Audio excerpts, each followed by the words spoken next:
Story 1. I work at the Department of Motor Vehicles, and believe me, I've seen it all. But yesterday's incident really takes the cake. I was manning counter 3 during our busiest time lunch hour on a Friday when this whole mess started. The line was about 40 people deep, and everyone had been waiting patiently. We had all 5 counters open, and things were moving as quickly as possible. That's when she walked in. This woman in designer clothes and massive sunglasses took one look at the line and marched straight to the front. She didn't even pretend to look for the end of the line, just walked right up to my counter, cutting in front of an elderly gentleman who'd been waiting for over an hour. "Me, ma'am, the line starts back there."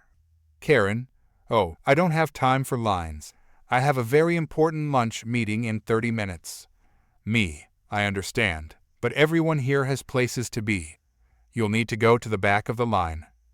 "Karen, do you know who I am? I'm friends with the state representative." The elderly gentleman she cut in front of spoke up. "Elderly man, we've all been waiting our turn, miss." "Karen, well, you're all retired or unemployed. I have a real job and real responsibilities." Several people in line started protesting. Customer 1, "I took my lunch break for this." Customer 2, "I've been here since 9 a.m. Karen, well, that's your problem for not being important enough to get special treatment. My supervisor heard the commotion and came over. Supervisor, is there a problem here? Karen, yes, your employee is being difficult. I need to renew my license right now. I have a lunch meeting with very important people. Supervisor, ma'am, we're happy to help you when it's your turn. Please join the line at the back. Karen, this is ridiculous. I pay your salaries with my taxes. She pulled out her phone and started recording. Karen, I'm going to report all of you. This is discrimination against working professionals. My supervisor remained remarkably calm. Supervisor, ma'am, you have 2 options. You can either go to the back of the line, or you can leave and come back another day. Karen, I'm not moving. My license expires today, and it's your job to renew it. One of our security guards approached, having noticed the disturbance. Security guard, is everything okay here? Karen, no, these people are refusing to do their jobs. Supervisor, this customer is refusing to wait in line and disrupting our operations. Karen, because this is absurd. I've been coming to this Department of Motor Vehicles for 20 years. I demand to speak to whoever's in charge. Supervisor, I am in charge of this shift, and I'm telling you that you need to either go to the back of the line or leave. Karen, I'm not going anywhere until someone helps me. She then started waving her expired license around and yelling even louder. Karen, look at this. I'm a platinum member at 3 different airlines. I have a medical degree. I drive a luxury car. You can't treat me like these common people. Security guard, ma'am, this is your final warning.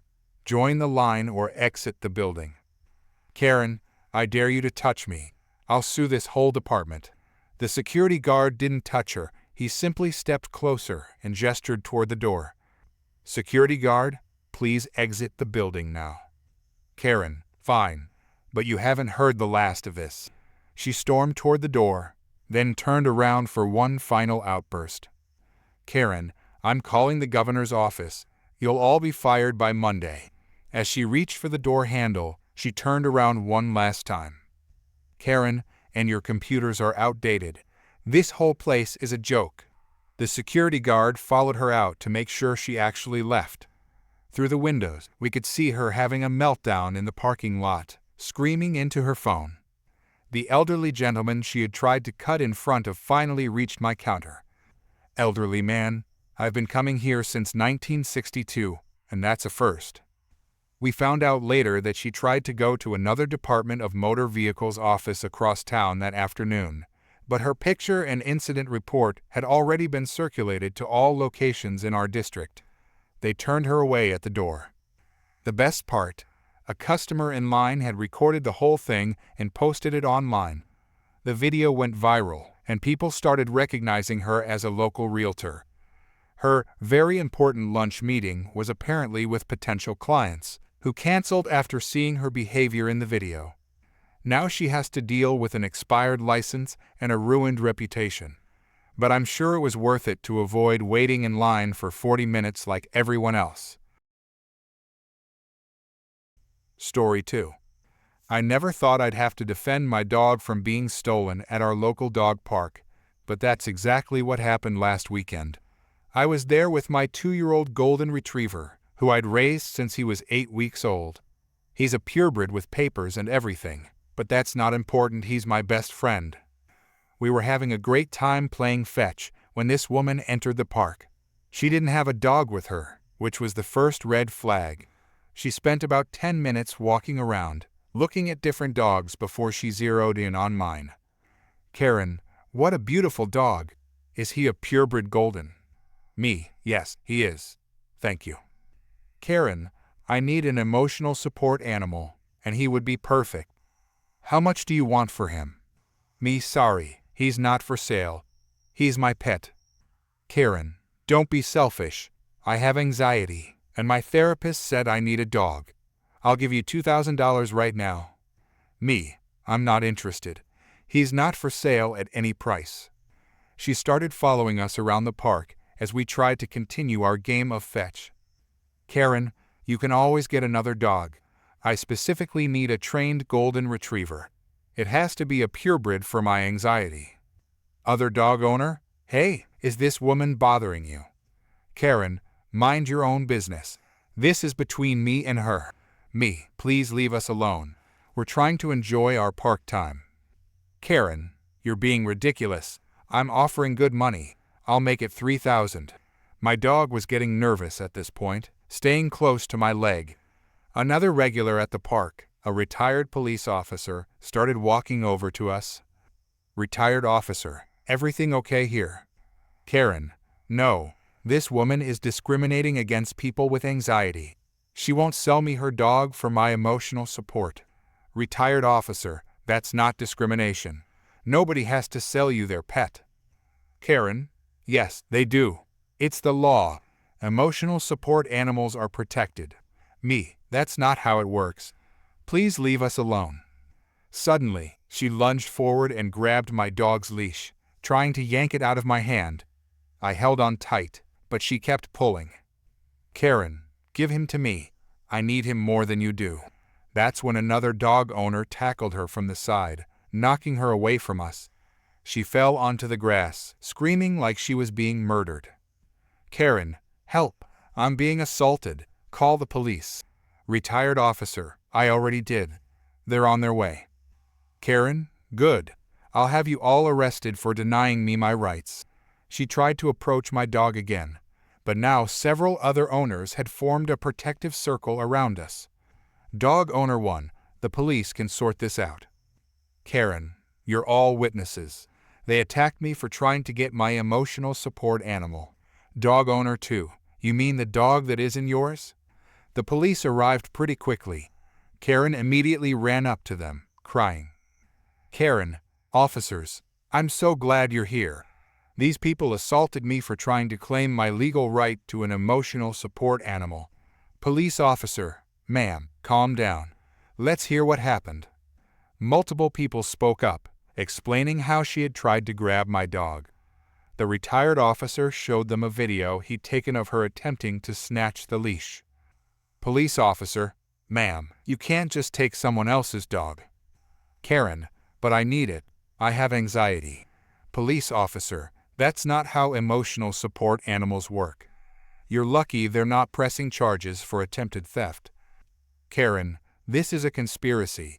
You're all against people with mental health issues. They ended up giving her a trespassing warning and escorted her from the park. But the story doesn't end there. One of the other dog owners recognized her. She tried something similar at the local animal shelter last month, demanding a specific dog and throwing a fit when they denied her application. The incident report got shared with all the shelters in our area. Turns out she'd been shelter hopping, trying to adopt dogs, but getting rejected for her aggressive behavior and unrealistic demands.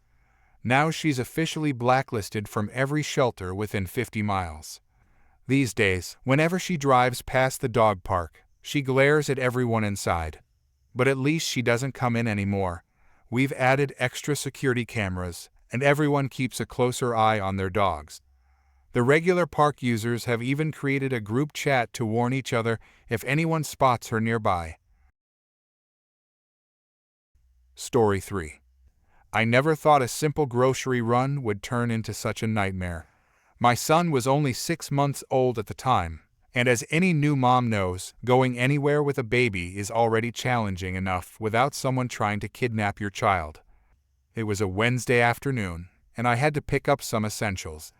My little one was being particularly good that day, sitting quietly in his car seat, which I had placed in the shopping cart.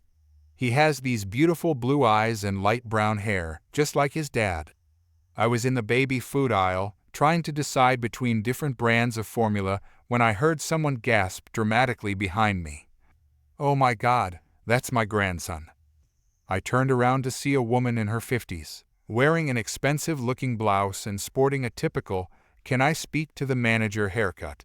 She was staring at my baby with wide eyes, her hand clutched to her chest. Me, excuse me? Karen, what are you doing with my grandson? Where's my daughter? I was completely taken aback. I'd never seen this woman before in my life. Me, this is my son. I think you're mistaking him for someone else. Karen, don't you dare lie to me. I know my own grandson. My daughter's been looking everywhere for him. By this point, other shoppers had started to notice the commotion. My heart was racing, but I tried to stay calm. Me, ma'am, I am his mother. I have pictures, documents, everything to prove it. Please leave us alone. Karen, you're one of those baby traffickers, aren't you? I've seen it on the news. You steal babies and pretend they're yours. She started moving closer to my cart, and I instinctively pulled it behind me. Me, stay away from us. I'm calling the police. Karen, go ahead. Call them. They'll arrest you for kidnapping my grandson. I pulled out my phone with shaking hands and dialed 911. As I was speaking to the dispatcher, the woman started trying to rally other shoppers to her cause. Karen, help. This woman stole my daughter's baby. Someone stop her. Thankfully, most people just stared at her like she was crazy. A store employee approached us, trying to defuse the situation. Store employee, is everything okay here? Karen, no, this woman stole my grandson. Don't let her leave the store. Me, she's harassing us. I've called the police. They're on their way. Store employee, ma'am, please step away from them until the police arrive. Karen, I will not. That's my grandson. The employee stood between us while we waited for the police. Those 5 minutes felt like hours. The woman kept ranting about baby trafficking rings and how she was going to have me arrested. My baby, bless his heart, started getting fussy from all the noise. When 2 police officers finally arrived, I thought the nightmare would end.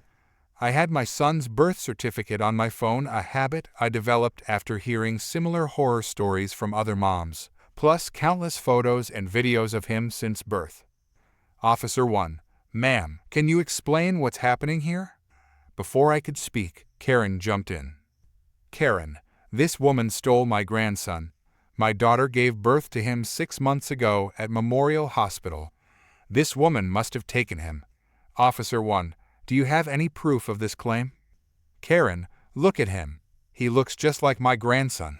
Officer 2, ma'am, this mother has documentation proving the child is hers. Unless you have evidence to support your claim, you need to back off. Karen, she obviously forged those documents. You're all blind. What happened next still gives me nightmares.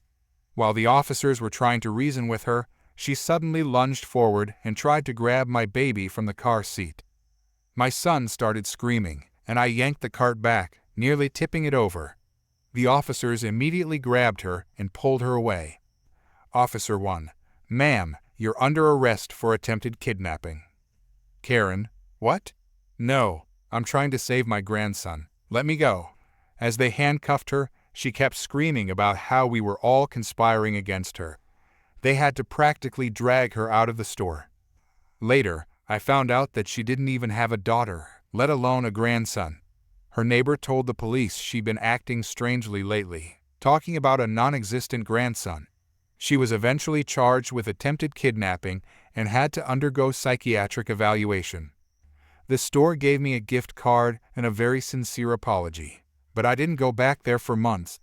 I installed cameras in my house and became paranoid about taking my son anywhere alone. It took a long time before I felt safe going shopping with him again. The whole incident taught me that you can never be too careful. I now keep every possible form of identification for both me and my son whenever we go out, and I'm always aware of my surroundings.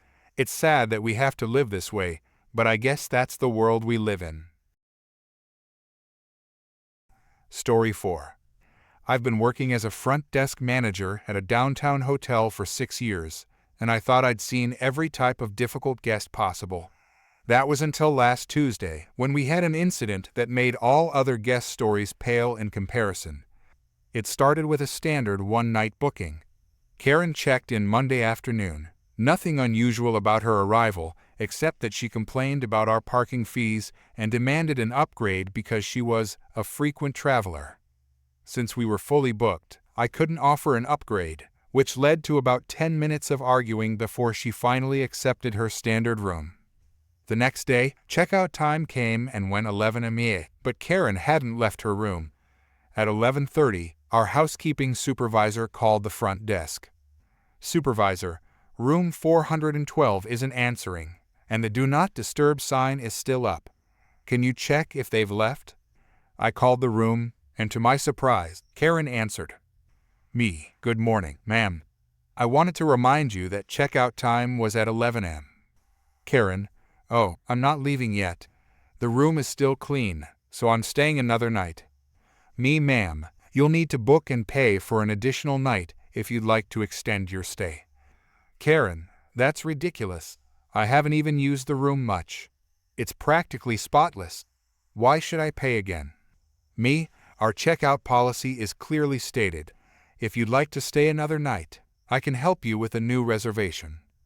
"Karen, I want to speak to your manager." "Me, I am the manager, ma'am." "Karen, well, I want to speak to your manager. This is highway robbery." I contacted our general manager, who was in his office. "General manager, what seems to be the problem?" "Karen, your staff is trying to force me to pay for another night when this room is perfectly clean. I barely used anything." General manager, "Ma'am, hotel rooms are charged by the night, not by how much you use them. You'll need to either check out now or book and pay for another night."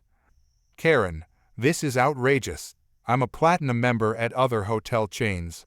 General manager, I understand, but that doesn't change our policies. Would you like to book another night? Karen, I'm not paying another cent. I'll call your corporate office. General manager, that's your right, but you still need to either pay or leave the room. Karen, make me. At this point, our general manager signaled me to call security. We have an on-site security team for situations exactly like this. 2 security officers arrived at her room with me and the general manager. I knocked on the door. "Me, ma'am, we need you to open the door." Karen, go away. I'm calling my lawyer. Security officer, "Ma'am, if you don't open the door, we'll have to use our override key and escort you out." Karen, that's illegal. This is my residence now. I have squatter's rights. The security officer used the master key to open the door. Karen had barricaded herself inside with the desk and chairs. Security officer, "Ma'am, please don't make this more difficult than it needs to be." Karen, I know my rights. You can't evict me without notice. General manager, this isn't an eviction, ma'am. Your reservation ended at 11 a.m. That's when things went completely off the rails. Karen grabbed one of the chairs and hurled it straight through the window. The sound of shattering glass echoed through the entire floor. Remember, we're on the 4th floor. This could have seriously hurt someone below. Security officer, that's it, we're calling the police. Karen, good, call them. I'll tell them how you're discriminating against single women travelers. While we waited for the police, Karen proceeded to barricade herself in the bathroom, all while shouting about her rights and how she was going to own the hotel after she sued us. The police arrived within minutes. They tried reasoning with her first. Police officer, ma'am, you need to come out and leave the premises. Karen, I have rights. This is my room now. Police officer, no, ma'am. This is hotel property, and you're now trespassing. Karen, I paid for this room. Police officer, yes, for one night, which ended at checkout time. Now you're trespassing and have damaged hotel property. Karen, it's their fault. They were trying to steal my money. After 20 minutes of negotiation, the police finally had to force the bathroom door open. Karen came out swinging her purse at them, which only made things worse for her. Police officer, you're under arrest for criminal trespassing, destruction of property, and resisting arrest. Karen, you can't arrest me. Do you know who my father is? They led her out in handcuffs while she screamed about lawsuits and police brutality. The other guests on the floor were recording everything on their phones. The damage assessment was pretty severe. Broken window, damaged bathroom door, scratched furniture from her barricade, and we had to comp the rooms below hers because of the falling glass. Total damage came to over $5,000. We later found out this wasn't her first hotel incident. She'd pulled similar stunts at 3 other hotels in different cities, always claiming the room was still clean so she shouldn't have to pay for extra nights. One hotel had even gotten a restraining order against her. The court ordered her to pay for all damages and sentenced her to community service. She's also banned from our entire hotel chain worldwide. Her lawyer tried to argue that she had an anxiety disorder that made her fear leaving hotel rooms, but the judge wasn't buying it. These days, her picture hangs in our employee break room, along with a detailed incident report. We've also updated our booking system to flag similar incidents at other locations. The window has been replaced with reinforced glass, and we've added an extra security protocol for checkout refusals. The only silver lining: our TripAdvisor rating actually went up after several guests posted about how professionally we handled the situation. Story 5. I own a family restaurant that's been in business for 3 generations. We've always prided ourselves on cleanliness and quality, maintaining a perfect health inspection record for 20 years. Last month, we had an incident that nearly damaged our reputation. But thankfully, my recent investment in a new security system saved us. It started on a busy Friday evening. I had just installed a new high-definition camera system the week before, with multiple angles covering every area of the restaurant, including the kitchen and pickup counter. It was expensive, but after a string of dine and dash incidents, I decided it was worth the investment. A woman came in to pick up her takeout order, nothing unusual at first. She ordered our most expensive dishes, lobster pasta, premium steak, and several appetizers. The total came to about $150. Cashier, your order is ready, ma'am. That'll be $148.50. Karen, that's quite expensive. This better be worth it. She paid and left with her food. 30 minutes later, she stormed back in, holding one of the containers and screaming. Karen, there's a bug in my food. This is disgusting. I want a refund and a free meal. Me, I'm very sorry to hear that. Could you show me where you found it? She opened the container dramatically, pointing at a large cockroach sitting right on top of the pasta. Karen, look at this. I could have eaten it. I'm traumatized. I'm going to call the health department. Something seemed off about the situation. The cockroach looked unusually dry and stiff for something that had supposedly been in a sauce-covered pasta dish. I decided to review our camera footage.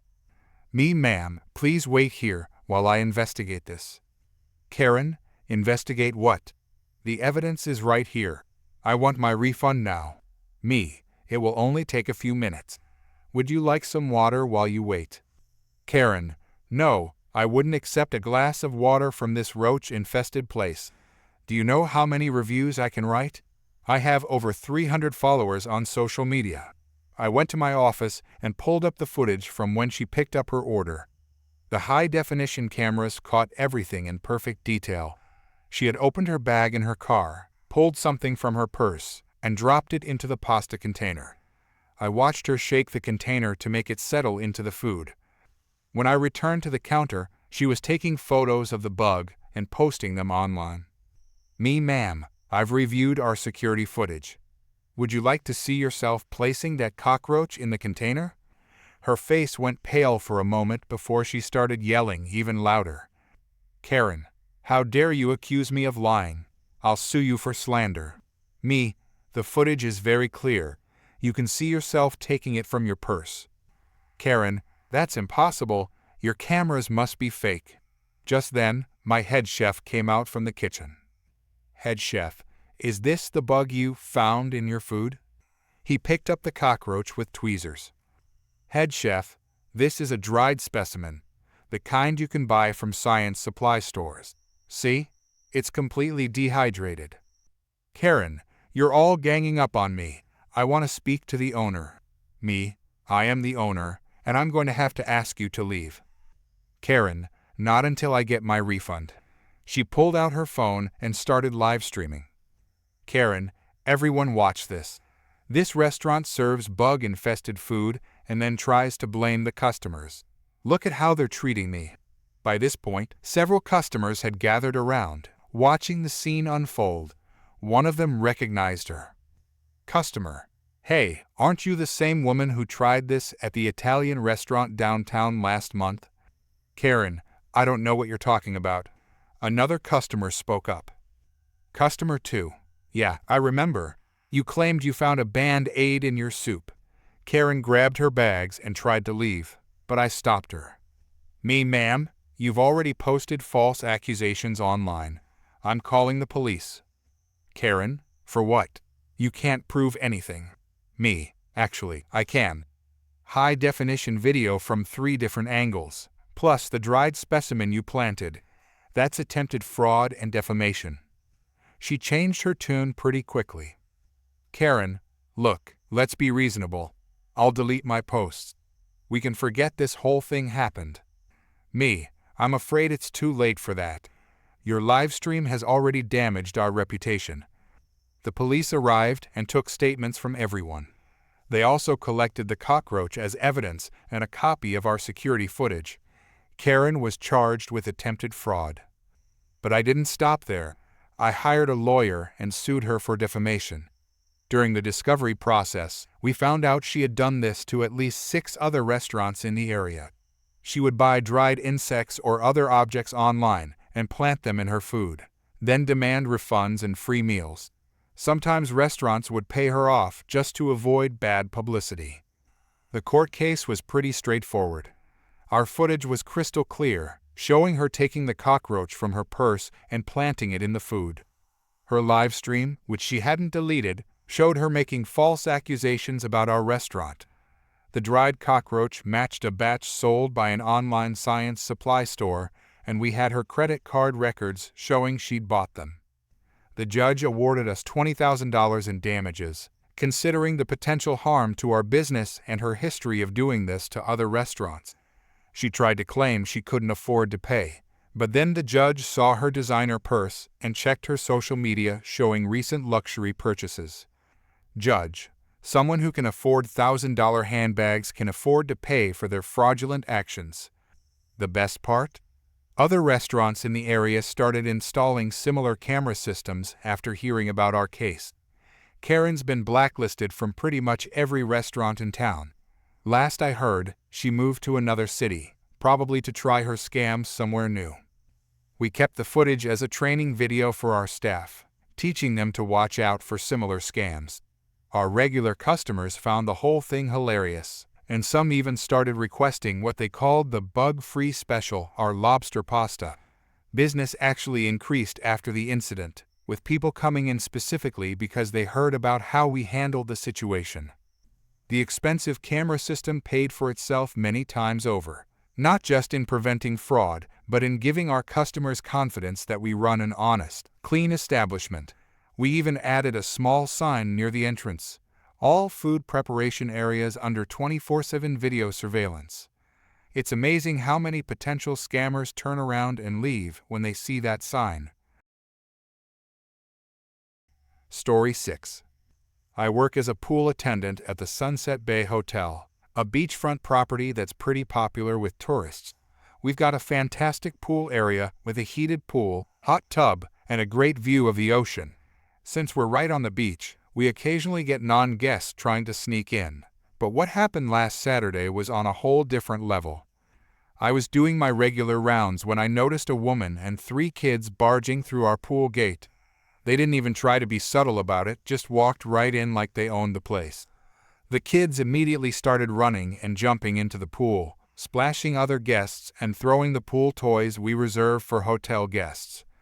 Me, excuse me, ma'am? I need to see your room key card. Karen, we don't have one. We're local residents. Me, I'm sorry, but this pool is for hotel guests only. Karen, my property taxes pay for this entire area. I have every right to be here. Me, ma'am, this is private property. The pool is exclusively for paying hotel guests. Karen, that's ridiculous. This is a public beach area. Me, the beach is public, yes, but this pool is part of the hotel. She ignored me completely and started setting up their beach bags on our premium poolside loungers, which actual guests pay extra to reserve. Guest 1, excuse me, that's our reserved chair. See the tag? Karen, well, you're not using it right now. My kids need somewhere to put their things. The guest who had paid for the lounger came to get me again. Guest 1, we paid extra for those chairs. Can you do something about this? I approached Karen again. Me, ma'am, those loungers are reserved. You need to leave the pool area immediately. Karen, do you know how much I pay in taxes? I practically own this whole beach. My kids deserve to swim here. By this point, her kids were having splash fights with each other, causing other guests to leave the pool. An elderly couple trying to enjoy the hot tub had to get out because they were getting splashed. Elderly guest, young lady, your children are being very disruptive. Karen, they're just having fun. Kids need to be kids. Maybe you should go back to your room if you can't handle a little water. I got on my radio to call for backup. Me, security to pool area, please. Karen, oh, calling security on a mother and her children. How dare you? This is discrimination. Guest 2, it's not discrimination. We all paid to stay here. Karen, well, I pay taxes. That's the same thing. Her kids were now throwing our pool toys at each other, hitting other guests. Guest 3, control your children. They just hit my daughter with a pool noodle. Karen, your daughter needs to learn to duck then. My kids are gifted athletes. Our security supervisor arrived with 2 other officers. Security supervisor, ma'am, you need to gather your belongings and leave now. Karen, I will not. I'm a tax-paying citizen. This is a public space.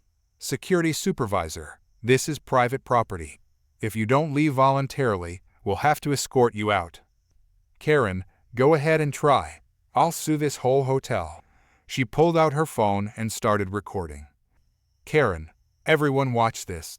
This hotel is discriminating against local residents. They're trying to kick out my children for swimming. Security officer, ma'am, last warning. Leave now or we'll have to remove you. Karen, my husband is a lawyer. You'll all be sorry. When the security officers approached, she started screaming even louder. Karen, help. They're assaulting me. Someone call the police. Security supervisor, we are the police, ma'am. We're off-duty officers working hotel security. That information didn't seem to register with her at all. Karen, kids, start crying. Show them how they're traumatizing you. Her children looked more embarrassed than traumatized, especially the oldest one who seemed to be about 12. Oldest child, Mom, can we just go? This is embarrassing. Karen, no, we have rights. Start crying, I said. The security team started gathering their belongings while Karen continued her performance for her phone camera. Karen, look at this. They're stealing our property. This is police brutality. Security officer, ma'am, these are hotel pool toys. They don't belong to you. Karen, my taxes paid for them. They finally managed to escort her out. with her screaming the entire way about lawsuits and police brutality. Her kids actually apologized to the security officers as they were leaving. We thought that was the end of it, but she came back an hour later with her phone, trying to film evidence of discrimination. She stood outside the pool gate, yelling about how the hotel was violating her civil rights by not letting her use the facilities she paid for with her taxes. Security had to escort her off the property again, this time warning her that she'd be arrested for trespassing if she returned. She tried to argue that you can't trespass on public property, still not understanding that a hotel is private property. The next day, she actually showed up at the front desk with a poorly written legal notice that she'd clearly created herself, demanding compensation for emotional distress and denial of public services. Our hotel's legal team sent her a formal cease and desist letter, along with security footage of her entire pool invasion. We later found out she'd pulled similar stunts at other hotels along the beach, always using the same "my taxes pay for this" argument. The hotels in the area now share her photo in their security bulletins. The funniest part? She actually does live nearby, right next to a public community pool that her taxes actually do pay for. But apparently, that pool isn't exclusive enough for her kids. These days, whenever she drives past the hotel, she honks her horn and yells things out her window. We've had to increase security at the pool entrance, and we now require guests to wear special wristbands in addition to having their room keys. Her oldest kid came by once to apologize again, explaining that his mom does this kind of thing all the time. He said she's banned from most public places in town for similar behavior. Apparently, she truly believes that paying local taxes entitles her to use any facility in the area, private or not.